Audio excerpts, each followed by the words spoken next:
Bonjour à tous et bienvenue dans ce septième cours de physique de terminale S qui s'intitule donc l'effet Doppler. Alors l'effet Doppler, vous avez tous entendu déjà, je vais vous faire écouter.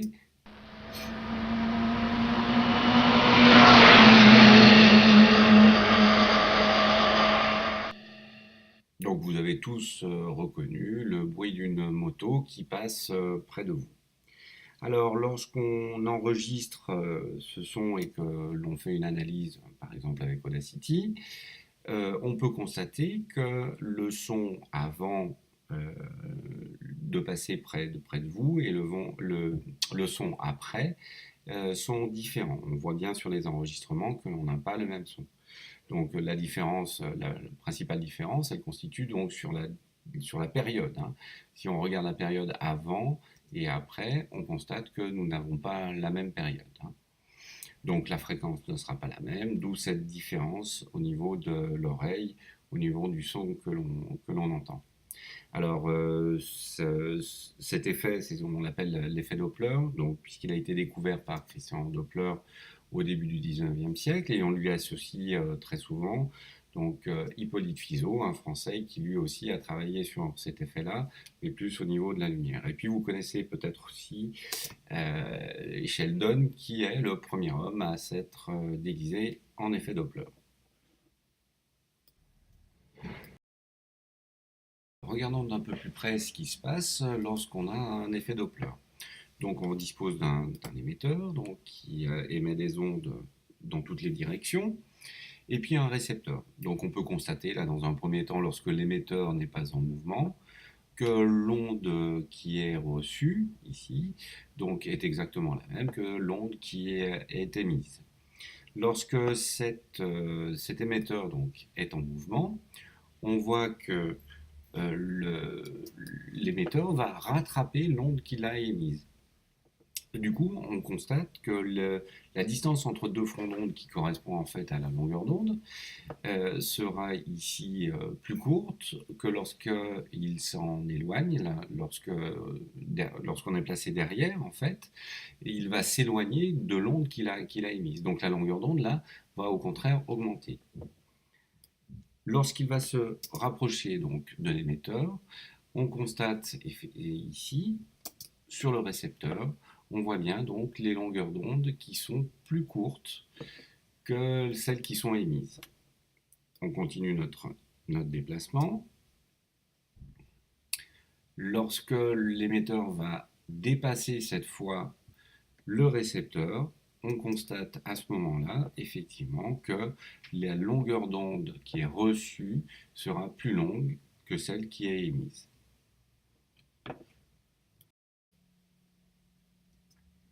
On peut le voir aussi donc, sur cette petite animation.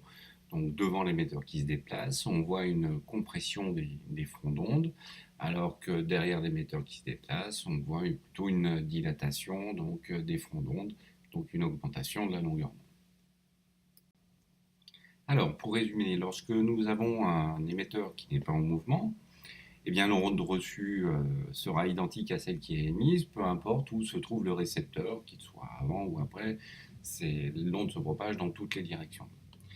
Lorsque nous avons cette fois un émetteur qui est en mouvement, eh bien lorsque cet émetteur se rapproche du récepteur, on voit bien que la longueur d'onde reçue, elle diminue, alors que lorsque l'émetteur s'éloigne du récepteur, la longueur d'onde augmente. Cette onde va à une certaine vitesse, on est toujours dans le même milieu, donc la vitesse de l'onde ne varie pas. Et on sait, on a vu dans les chapitres précédents, que la longueur d'onde et la période sont liées par une relation grâce à la vitesse. Donc si la longueur d'onde diminue, la vitesse étant constante, la période va diminuer aussi. Et inversement, lorsque la longueur d'onde augmente, T augmente.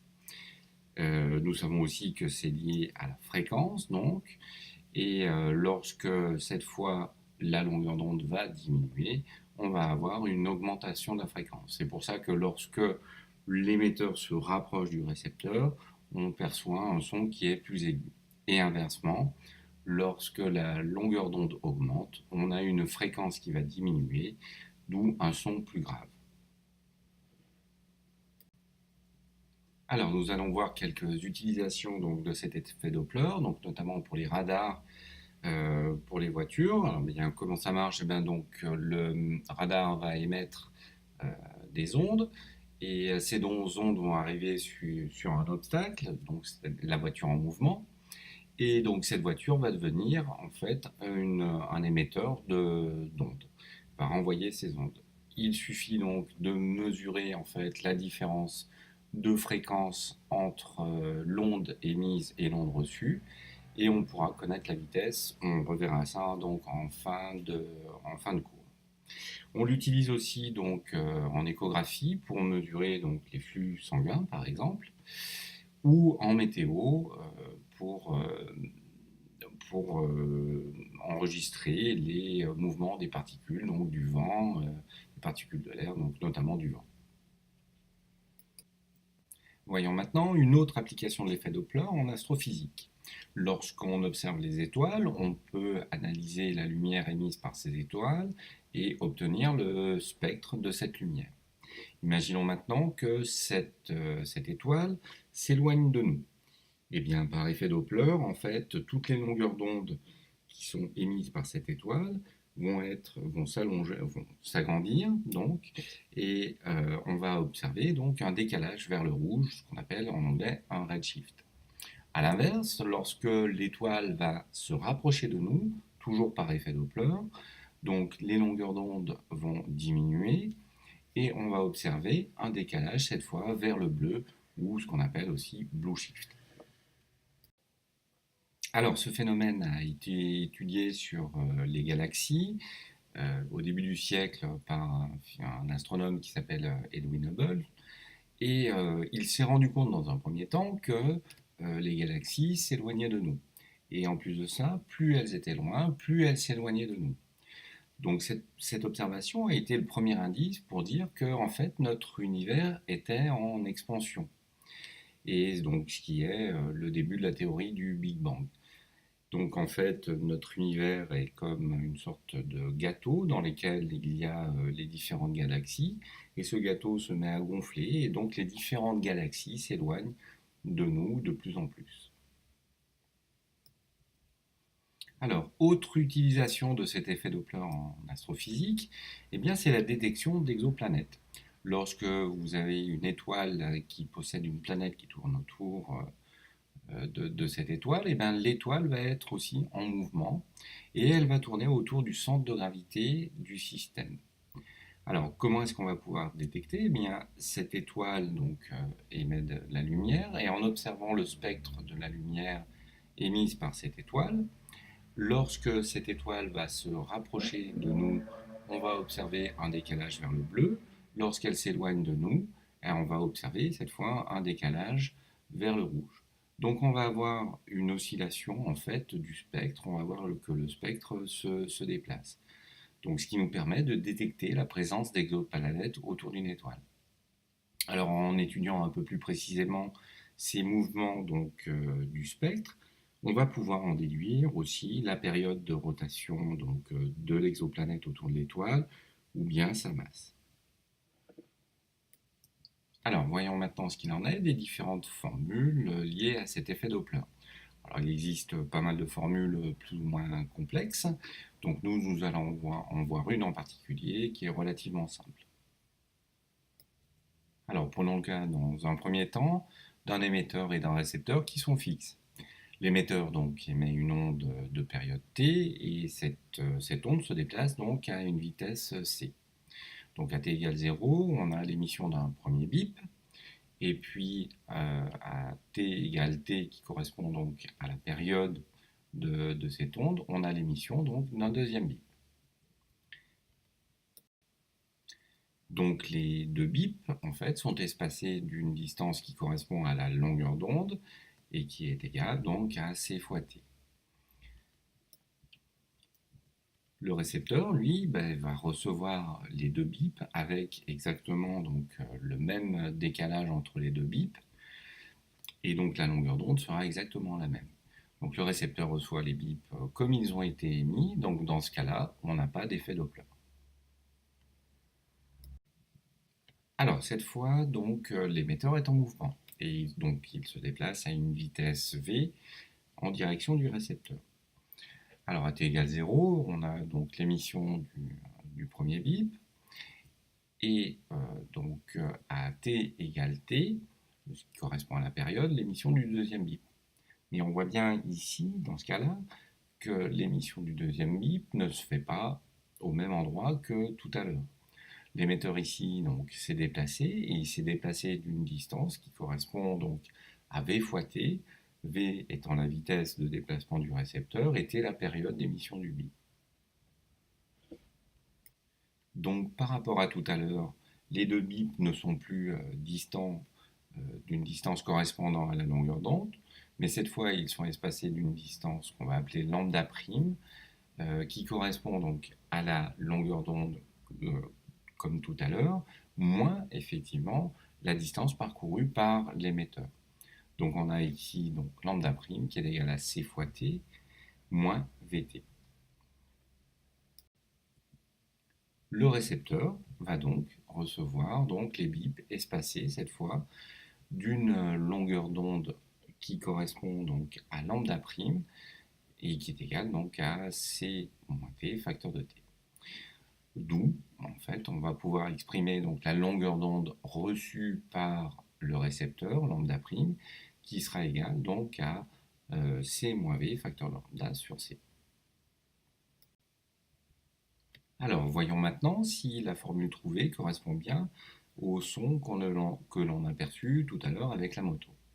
Donc, si l'émetteur se rapproche du récepteur, on a vu que donc, la longueur d'onde reçue par le récepteur est égale à c-v sur c fois lambda. Donc, nous savons que la longueur d'onde et la fréquence sont liées, donc par la relation suivante. Donc, on va remplacer dans cette formule la longueur d'onde par la fréquence.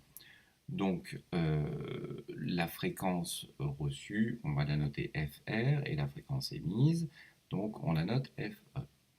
Donc, on a donc une relation entre la fréquence reçue, qui est égale à C sur C-V fois FE. On a donc maintenant une relation entre la fréquence reçue et la fréquence émise, qui va nous permettre de voir si effectivement le son perçu est plus aigu ou plus grave.